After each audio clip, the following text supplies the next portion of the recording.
Halo guys, perkenalkan nama saya Jason. Saya Suhaila Siddiq. Saya Arga Saputra. Oke guys, jadi kami bertiga akan menjelaskan beberapa poin tentang pembelajaran kimia, lebih tepatnya tabel periodik. Terkhusus lagi apa, Arga? Lebih tepatnya golongan 8A. Oke, baik.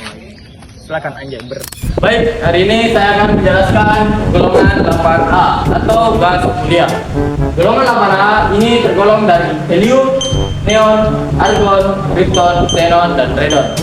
Golongan ini termasuk dari golongan 8A. Nah, selanjutnya yang akan kita cari yaitu proton, elektron, dan neutronnya.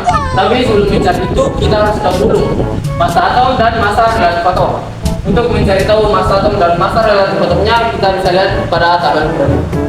Nah, setelah teman-teman melihat tabel periodiknya, kita sudah bisa tahu massa atom dan massa relatif atom pada unsurnya. Untuk helium, massa atomnya itu 2, dan untuk neon itu 10, argon 18, krypton 36, dan xenon ini 24, radon 86. Selanjutnya massa relatif atom 4, neon 20. Nah, neon ini sebenarnya massa relatif atomnya itu 20,18, tapi kita gunakan saja agar menjadi ukurannya.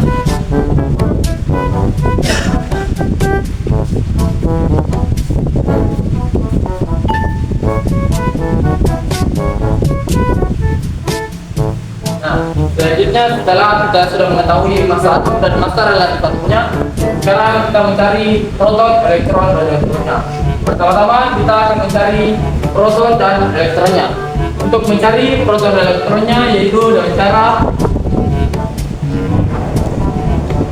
proton sama dengan elektron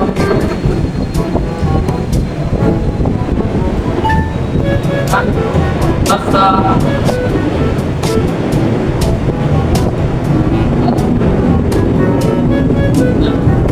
yaitu proton sama dengan elektron sama dengan massa atom. Jadi nilai pada massa atom yang busuk ini akan menjadi proton dan elektronnya. Jadi kita tinggal menyalin saja pada nilai massa atomnya ya.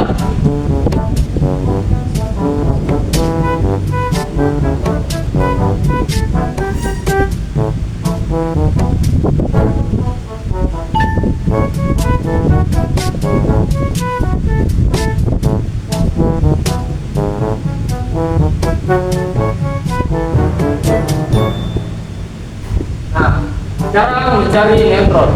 Cara mencari neutron berbeda dengan cara mencari proton dan elektron. Cara mencari neutron yaitu dengan cara neutron sama dengan massa relatif atom dikurang massa atom. Jadi untuk mencari neutronnya teman-teman, yaitu dengan cara massa relatif atomnya dikurang dengan massa atomnya. Jadi 4 kurang 2 sama dengan 2, 20 dikurang 10 sama dengan 10, 40 dikurang 18 sama dengan 22, 84 dikurang 96 sama dengan 48, 131 dikurang 54 sama dengan 7, 222 kurang 86 sama dengan 136. Nah, itulah tadi penjelasan saya tentang dari proton, elektron, neutron pada golongan 8A. Selanjutnya saya akan serahkan pada saudara. Oke, ya saya akan menyiapkan menurut prinsip Abu. Oke, pertama di sini kita sudah menentukan nama-nama unsurnya. Sekarang kita tulis orang-orangnya. Neon untuk bedanya bulut, terus argon 318, terus krypton 36, terus lanjut xenon nomor atomnya 54, dan terakhir radon yang nomor atomnya itu 86. Oke, langsung saja kita tulis prinsip Abu-nya. Yang pertama itu ada helium 1, 2, terus lanjut ke neon 1, 2, 2S2 dan 2P6. Kita bisa lihat kalau di sini koneksinya itu kalau dijumlahkan akan menentukan nilai atomnya sendiri. Oke, lanjut saja dengan prinsip yang sama. Biar lebih singkat, kita tulis saja Ne karena waktu sama ya.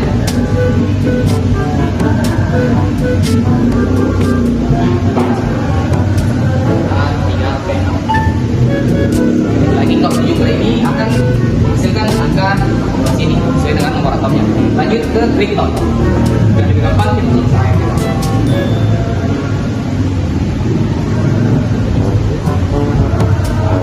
Dan 2, 4, P6. Oke, lanjut lagi ke xenon. Oke, maaf ya teman-teman, tadi ada kesalahan. Lanjut saja kita lanjut ke yang ke berapa itu? 5, yaitu xenon. Langsung saja kita tulis ya. Terus di sini ada 4, ada 5, dan 5 P6. Oke, lanjut yang terakhir ada radon. Tulis saja C.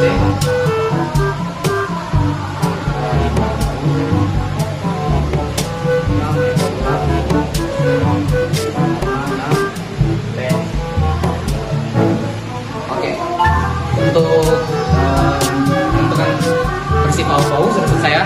Jadi kita lanjut saja ke golongan dan periode.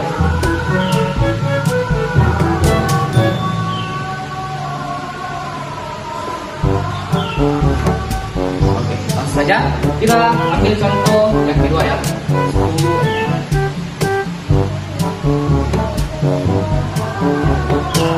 Kita ambil kulit yang keluarnya yaitu 2P6.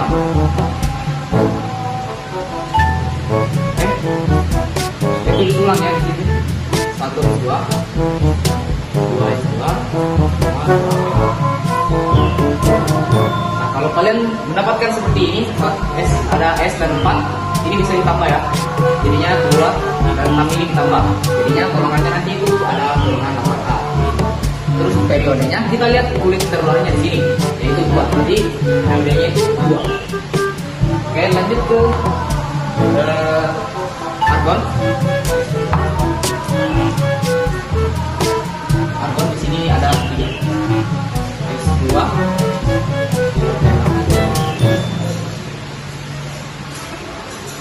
Oke, tadi di sini juga ada S dan P, jadi kita tambah saja 2 dan 6. Jadinya semua semuanya itu pasti 8A. Karena kita ini sedang membahas golongan 8A. Terus kita lihat di sini periodenya. Di sini kontrolnya ada 3, jadi 3. Oke. Lanjut ke yang argon.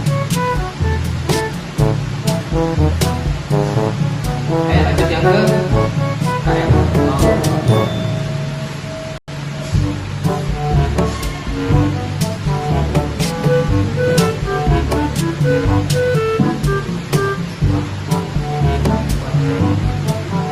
Sama juga tadi seperti ini S4, jadi tambah saja. Sudah pasti semua hasilnya di sini akan 8 golongan 8A. Terus di sini kulit telurnya ada 4, jadi periodenya adalah 4. Terus lanjut di xenon.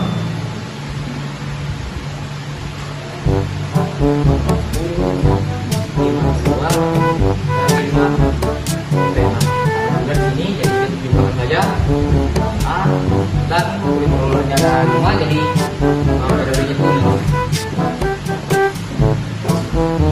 Lanjut yang terakhir ada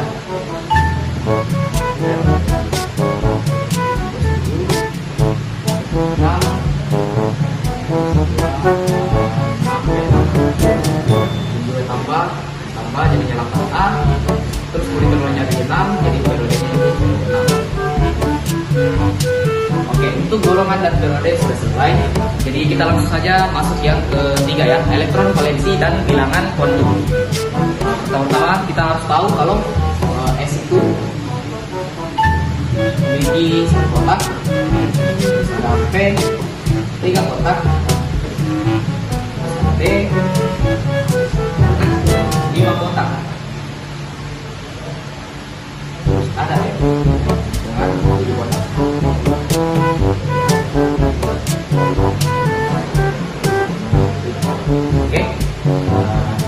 kita ambil yang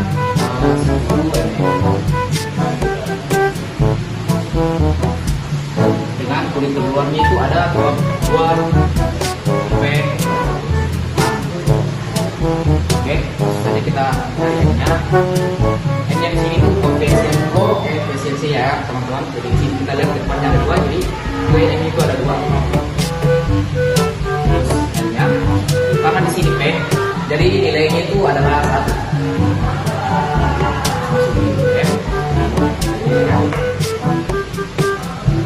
Kita buat kotak yang seperti ini ya.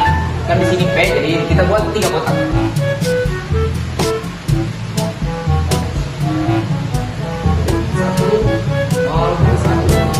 Karena di sini ada 6, jadi kita hitung 1 sampai 6. Di sini ada yang atas 1, 2, 3, 4, 5, dan 6. Nah dia berarti yang di atas sini yaitu plus 1, jadi kita tulis itu plus 1. Oke, terus kan ini kan arah terakhirnya itu arah ke bawah, jadi sudah pasti nilainya itu adalah MS-nya itu ini 1/2. Oke. Mungkin segitu saja yang bisa saya sampaikan. Oke, selanjutnya.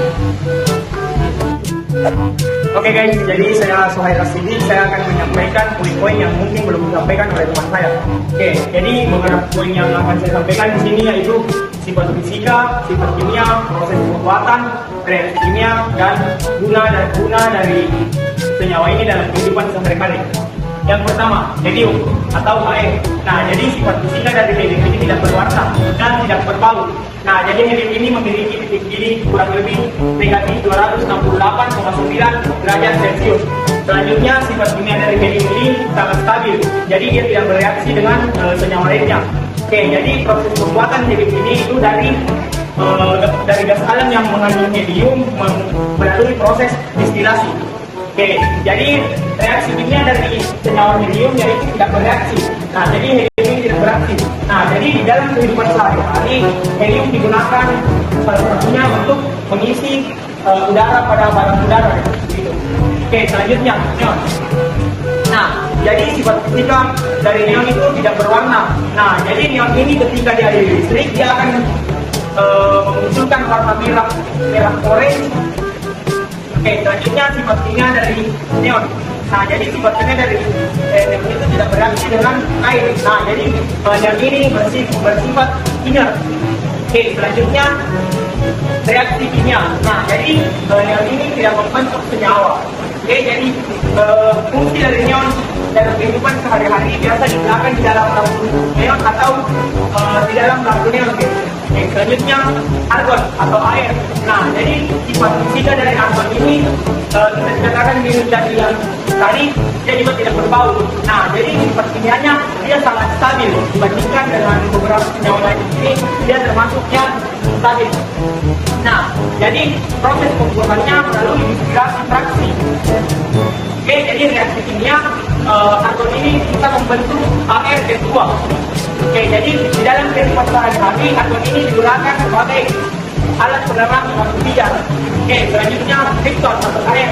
Nah, jadi kita dari krypton ini yaitu tidak berwarna. Nah, jadi sedangkan sifat kimianya itu tidak reaktif. Nah, jadi proses pembuatan krypton sama tadi melalui proses distilasi. Nah, selanjutnya reaksi kimia. Nah, jadi krypton ini adalah senyawa yang bisa dikatakan jarang bereaksi. Nah, sedangkan di dalam kehidupan sehari-hari krypton digunakan sebagai lampu solar. Oke, selanjutnya xenon atau Xe. Nah, jadi sifat kimianya tidak berwarna, sedangkan sifat kimianya itu relatif inert. Nah, jadi dia tidak sampai inert. Selanjutnya proses pembuatan.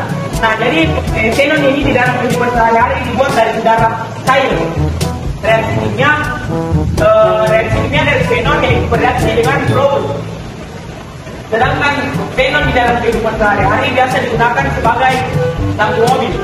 Oke, selanjutnya radon atau Rn. Sifat kimia dari sifat fisika dari radon yaitu gas radioaktif.